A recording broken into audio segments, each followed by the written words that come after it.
Now, as gunshots echo across the wind-swept, snow-covered reaches of the wild Northwest, Quaker Puffed Wheat and Quaker Puffed Rice, the breakfast cereal shot from guns, present Sergeant Preston of the Yukon. It's Yukon King, swiftest and strongest lead dog of the Northwest, blazing the trail for Sergeant Preston of the Northwest Mounted Police in his relentless pursuit of lawbreakers. On, King! On, you husky! Gold discovered in the Yukon. A stampede to the Klondike in the wild race for riches. Back to the days of the gold rush, with Quaker Puffed Wheat and Quaker Puffed Rice, bringing you the adventures of Sergeant Preston and his wonder dog, Yukon King, as they meet the challenge of the Yukon.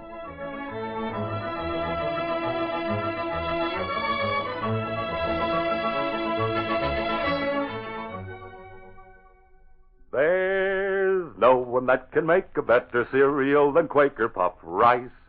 It's nice. And when you hear that shootin', you're darn tootin' that Quaker makes the ones shot from guns. So why not start the new year off with a bang? For breakfast every morning, enjoy the ones shot from guns. Yes, both Quaker Puffed Rice and Quaker Puffed Wheat are actually exploded up to 8 times normal size.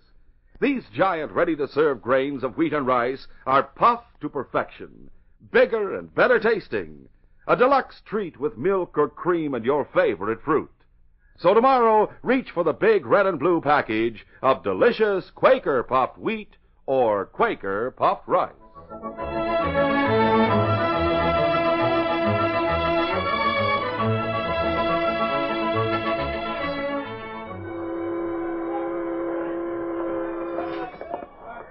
Sergeant Preston, with King at his side, escorted Clyde Gruver to the boat.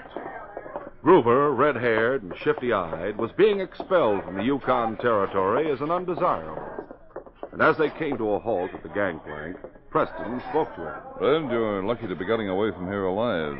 We sent better men than you to the gallows in this territory. Hey, that's a laugh.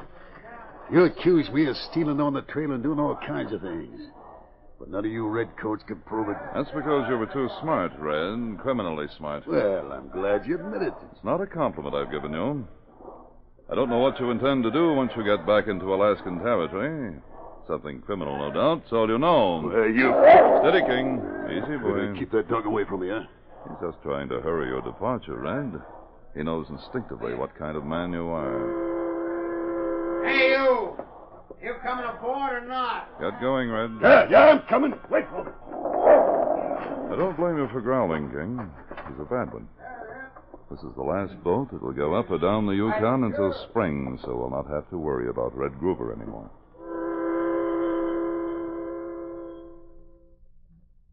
Sergeant Preston was wrong. The boat Red Gruver had boarded was headed for the Alaskan seaport of St. Michael. But Gruver went ashore at the first port on the other side of the border in American territory. There, in Circle City, he went to a hotel, and then to the roistering Gold Border Cafe.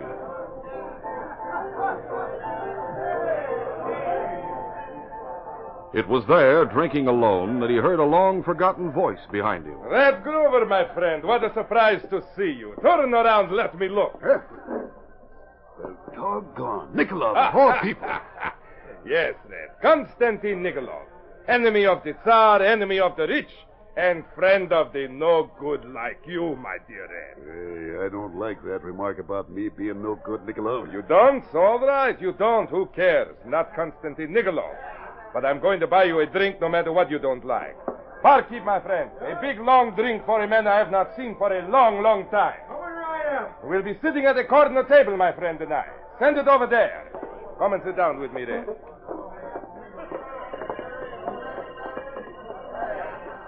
Seated alone at a corner table, Konstantin Nikolov smiled as he spoke to Red Gruver. So you too have been barred from the Yukon territory, huh?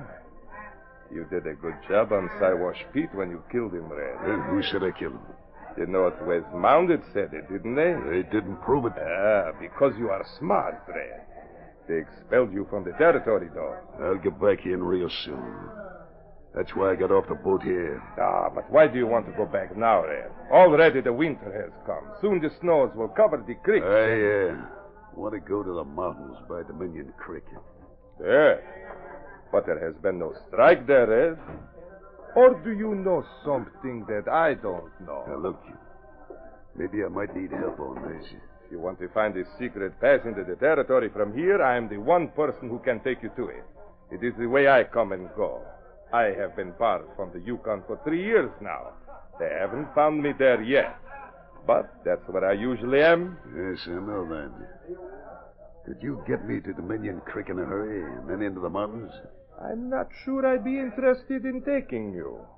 But I could in the shortest possible time, too. I do not like this weather, though, Red. Why would you want to make such a journey at this time of the year?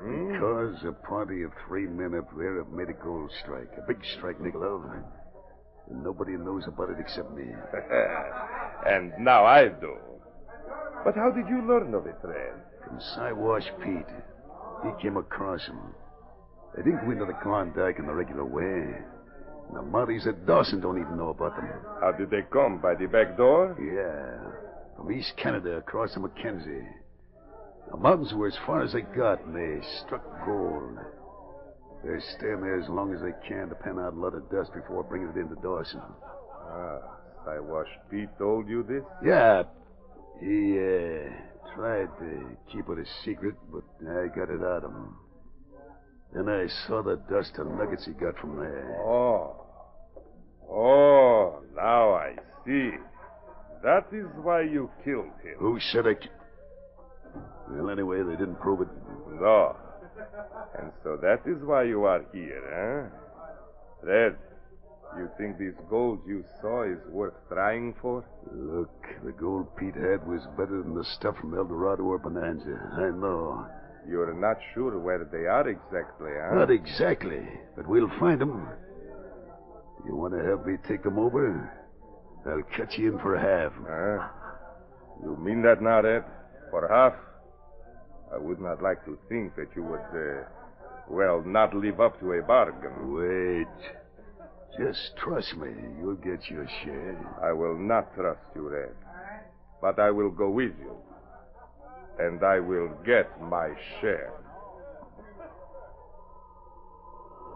It took an entire day for Clyde Red Gruver and Konstantin Nikolov to prepare for their journey.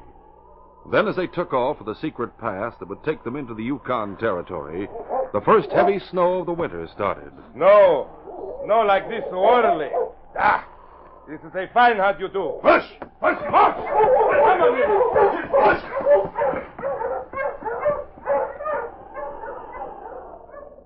And at that moment, in the mountains above Dominion Creek, the 3 men who had found gold there were worried.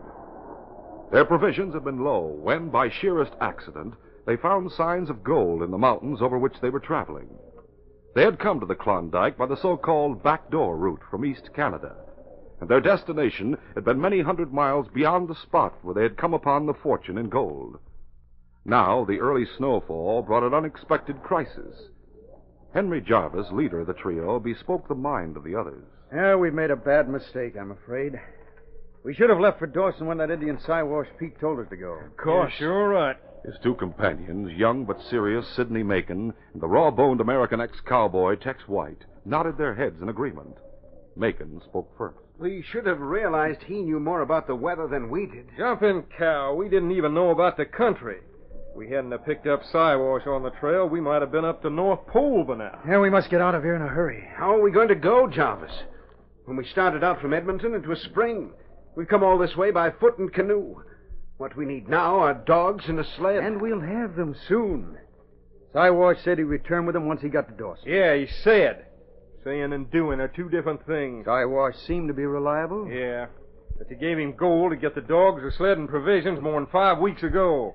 He said he'd be back in 3 or 4. It does begin to look as if he's not going to return, Jarvis. Well, at any rate, he's not here. But we are. Rich in gold and poor in everything else. That's a good way of putting it, all right. We haven't enough chow to last us for more than a couple of days. We're not sure which is the shortest way to Dawson, and even if we did know, we couldn't walk it. Before we do anything else, we'd better try and set ourselves up where the wind and snow can't get at us too easily. Yeah, there's that spot up in the rocks where we put our food and gold. It's not a cave exactly, but it's not out in the open either. Yeah, and then what do?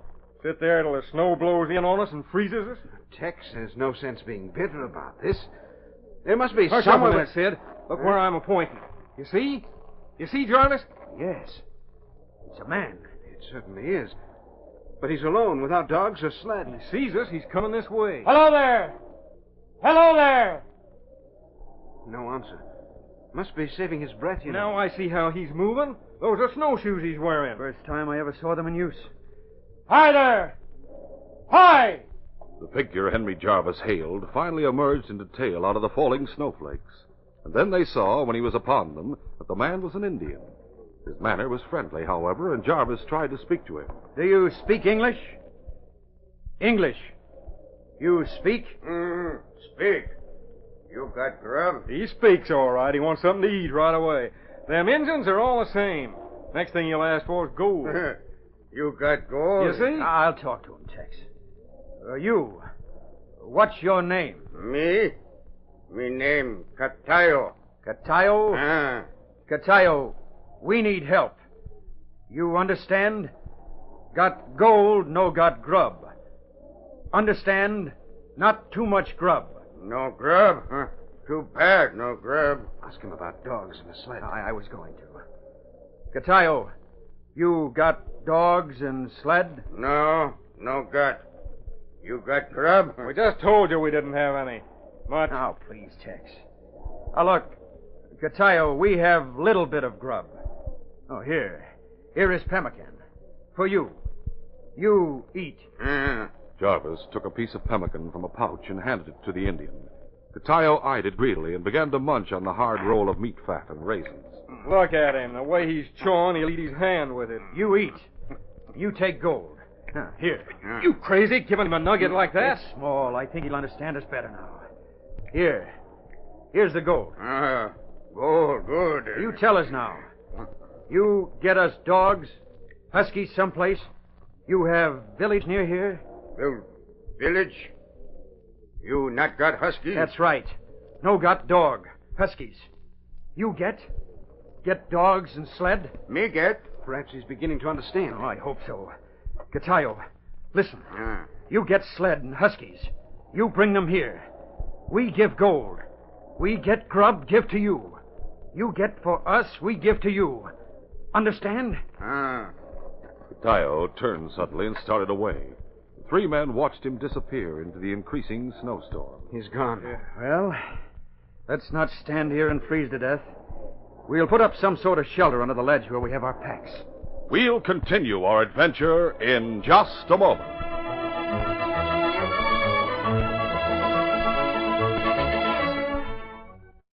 Well, fellas and girls, we've rung in the new year, and now... Yep, here I am. Great Scott. Where did you come from? Well, I've been here for some hours now. Why, you're a baby. Gosh, you haven't got any clothes on. That is hardly. I mean, except for that big ribbon you're wearing. See what it says on it? I sure do. It says 1952. That's right. That's who I am. Oh, so you're the new baby New Year. Right, and I was just checking up. Oh? Our New Year's resolutions. Made any? Me? Oh, you bet. I was about to tell all the fellas and girls about a resolution everyone ought to make. What's that? It's to eat a good, nourishing breakfast every morning the year round. That's a swell idea. And so easy to keep, too. Especially if you include big heaping bowlfuls of swell-tasting Quaker-popped wheat or Quaker-popped rice with milk or cream and topped with fruit. Sounds good. Oh, it is. Quaker-popped wheat and Quaker-popped rice are shot from guns to make 'em crisp and tender. Yes, these king-size premium grains are actually exploded up to 8 times normal size to make 'em bigger and better tasting. And what's more important, too, both delicious kinds furnish added food values of restored natural grain amounts of vitamin B1, niacin, and iron. You mean they're good for you? You bet. And for variety, you can eat Quaker-popped wheat one day, Quaker-popped rice the next. Boy, I can hardly wait. 1952 is going to see me trying them. And fellas and girls, don't you be missing out. In 1952, eat Quaker Puffed Rice and Quaker Puffed Wheat, the ready-to-serve breakfast cereal shot from guns. Ask Mom to start the new year off with a breakfast treat that can't be beat. Get next to those big red and blue packages of Quaker Puffed Rice and Quaker Puffed Wheat.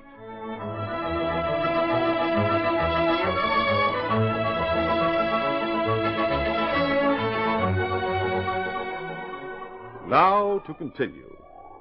With the first snowstorm of the season definitely arrived, Sergeant Preston set out for Dawson. His mission was to check on the Indians and to see if there were any stragglers along the Mackenzie. On King! On, you husky! Hush!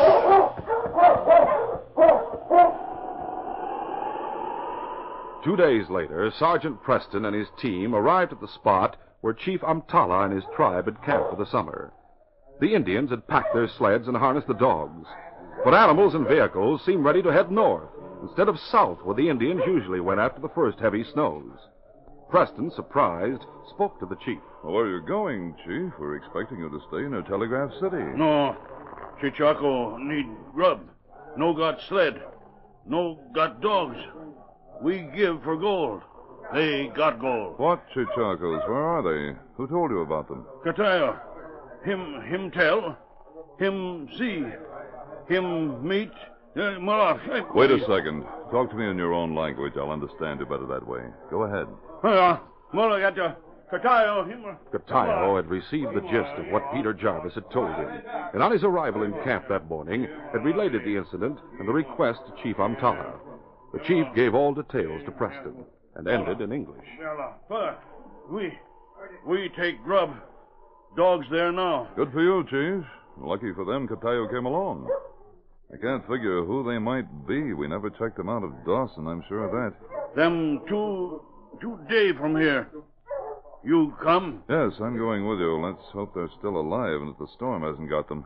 Back to the team, King. We're starting off again. A few minutes later, the Indians on sleds and snowshoes started off with Sergeant Preston and King. Catayo led the way. On King! On, you husky!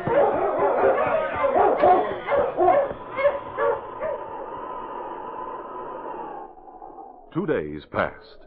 The snow had stopped, but the cold was bitter. Henry Jarvis had walked away from the place in the rocks where Sidney Macon and Tex White sat huddled together. He trudged to a rise in the land and peered into the distance. Expecting to see nothing, his heart leaped as he saw 2 sleds and dogs in the distance. Forgetting the sub-zero weather, he took off his parka and began to wave it and yell. Hey, help! Help! This way! Help! This way! Help! The 2 sleds were driven by Red Gruver and his crooked Russian companion, Konstantin Nikolov. They heard the shouts. Hey, Nikolov, look, up on the hill. Somebody calling us. Well, now, could this be? Just when I was beginning to give up. They could be the ones we're looking for. We passed them in your creek. Let us find out. Yeah. And we handle it like we planned, eh? Come on, you mutts. Get moving. March! Gruver and Nikolov reached Jarvis, Macon, and White. Immediately, Gruver learned what he wanted to know. Did you fellas send Siwash Pete to Dawson? Why, yes. You hear that, men? I say now, he really did carry on for us, didn't he? We thought he let us down. It's been so long since he left, you know. You men were sent by Siwash Pete to take us to Dawson, huh? We are here to take you, all right. Do you have food, too? We've been eating pemmican these past 4 days. Haven't much of that either. Well, yeah, we have food. Hey, where's all your stuff? We'd better get it packed as soon as possible. The stuff's over here under the canvas. All right, let us have a look at it. Well, let's eat first. Leave it there for now. Yeah, we have time. Come on, break out the food. Biding their time in order to avoid raising the trio's suspicion, Red Gruver and Konstantin Nikolov shared part of their food with the prospectors. When they had finished eating, the men prepared to leave. Jarvis pulled back the canvas, exposing the few tools they possessed and 2 pouches of gold. So here's some of the gold you got, huh? Oh, yes, there's gold there. Yeah, but not much gold. You must accept it as a present from us. We put it aside to pay whoever might come and save us from this spot we find ourselves in. Well, where's the rest of the gold? Siwash Pete said you found another bonanza around here, only better. You hear that? Them Injuns, you can't trust them to keep a secret. Doesn't matter, Tex. Pete sent these gentlemen to us, and that's all that matters. You think so? Where is the rest of your gold? Oh, we've hidden it. Huh? Oh, yes. Buried it in a spot not too far from here. Siwash Pete knows this part of the territory. He helped us stake our claims, and he showed us where to hide our gold, just in case anything might arise. He said there were quite a few gold thieves on the trail up in these parts. So he advised us to keep out only a few pounds of pure dust and nuggets. Only a few pounds. You hear that, Nicola? That's the amount in the bag there. We have enough on us to keep us in Dawson till spring. After we've filed, we're completely protected. We'll have men to guard us when we return in the spring to take out the gold that we've mined. We'll also have equipment to get to work. Yes, of course. But where are these claims of yours? Here, where we are standing? No. As a matter of fact... Hold it, Sid. Never mind telling him. Huh? You heard what I said, mister. Nice of you to come up here and take us away like this, but that's all you came to do. Now, we'll pay Tex, you... you're not being very gentlemanly to our friend. I don't want to be a gentleman. I want to be careful. I never trusted Injuns or anyone else that didn't speak English right out straight. Look, you insult me when you say that. Insult? Maybe I have. I didn't mean it that way. Let's but cut it you... right now. What gun? Stand over there, the three of you. You're pointing your gun at us. I say now. What are you trying to do with that cat pistol? Give that to me! Watch out, Tex. Swine! Nice shot, Nicola. You didn't notice your gun. Oh, what's this all about? Stand back like I said, both of you. Is Tex dead? No. I did not shoot to kill. Where have you hidden the gold? We'll not tell you. And it'll do you no good to threaten. It's in a spot far enough away, and it's hidden by the snow. Not gonna tell us, huh? You wouldn't murder us in cold blood. No. Too bad Siwash Pete's not around to tell you how wrong you are. What? You killed him? Yes. And I'll kill you, too, and your Texas drawling partner if you don't talk fast. All the gold in the world's not worth our lives. Red, listen. Dogs. Coming this way, are they? Let me see. Yes, Red. See. Coming this way fast. Dogs, sleds, everything. Yes, I see. Give me that gun. Oh, no. Back up again. None of that. Look at the number of men coming. Right, Red. Many of them. They look like Indians. They are. So you see, Joe, All right, you're not... sit down. Sit down on the ground there. You heard me, you too. I swear I'll shoot if you don't. This is crazy, Red. We must Say, fight. Nikolov, stand beside me. I know how to handle Indians. And here they come. Come, Siwash friends. Need your help. Gruver, holding his gun pointed at the two men, Jarvis and Macon, stepped over the unconscious Tex White and spoke to Catayo and the three Indians in snowshoes who approached first. Hey, what matter? Help us, friends. Robbers. Robbers take gold. We catch 'em. Help us. Yes, we had to shoot one. You shoot men who give grub? What do you mean? Who? The two gun-wielding crooks, trying to play the roles of hold-up victims, paid no attention to the figure in the parka among the crowd of Indians who now came on the scene from the sleds. What the... Gruver stopped, and his eyes opened wide as he saw King heading for him. He recalled vividly the dog who had been with Sergeant Preston at the Dawson dockside. He reached for his gun. Nikolov, I know that dog. That mud must belong to... Hey. Watch your back. By arm. He knocked the gun from my head. Sergeant Preston saw. I have a gun pointed at you. I will enjoy killing you. You kill nobody. No, my leg! Tex White, regaining consciousness, had rolled over before Nikolov could shoot and grabbed the Russian's leg.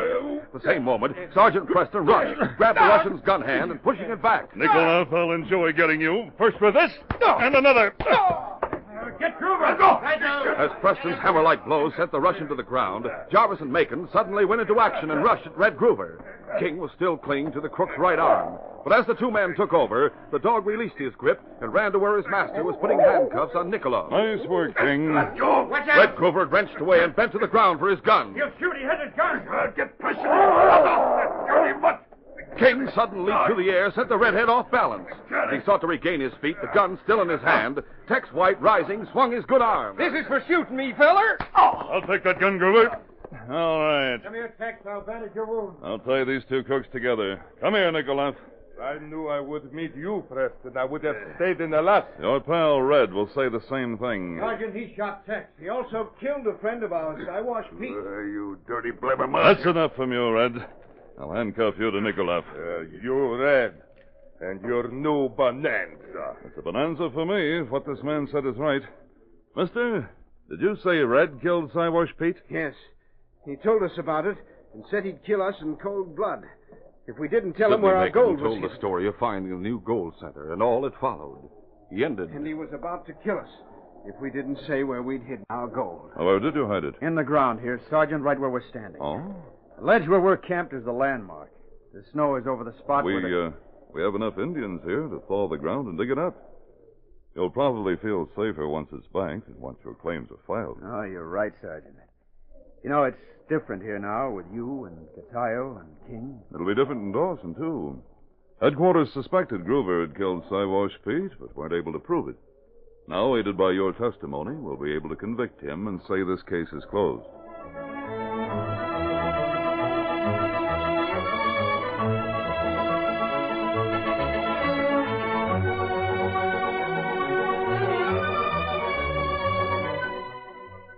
Well, sir, fellas and girls, this is the first day of a new year. And right here is someone who wants to say something to each and every one of you. Here is Sergeant Preston himself. And guess who is right at his heels? Yes, fellows and girls, King's right here, too. We want to wish you a happy new year. May the coming year be the finest, the happiest ever for you and your family. How about it, King? And that's King's way of saying for the both of us, Happy New Year. And Sergeant Preston, that greeting gets an encore from me, from all of us here, and from the Quaker Oats Company, makers of Quaker puffed wheat and Quaker puffed rice. Yes, from all of us, a Happy New Year to all of you.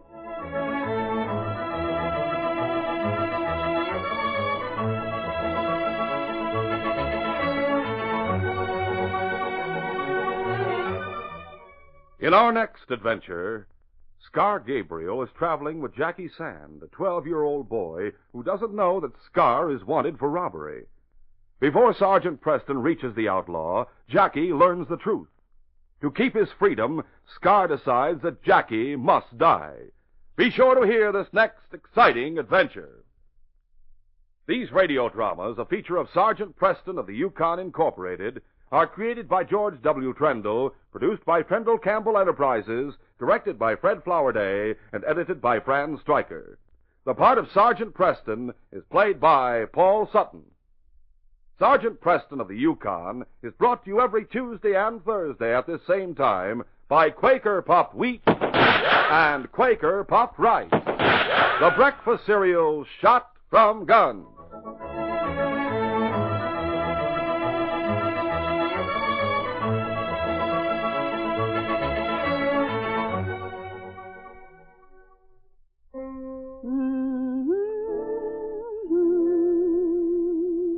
Hello, folks. This is your friend, Aunt Jemima. Most of you know my Aunt Jemima pancake mix makes the lightest pancakes ever. But did you know it makes wonderful waffles, too? Yes, for crisp, golden, feather-light waffles. Just follow the easy waffle directions on the back of my Aunt Jemima pancake mix package. And quick as a flash, you'll bake waffles folks rave over, like my song says. What do most folks love to eat? Waffles, waffles. What kind are the biggest treat? Aunt Jemima's are. Aunt Jemima waffles, golden, tender, light, easy to fix with my pancake mix. Have some this very night. Thank you, folks.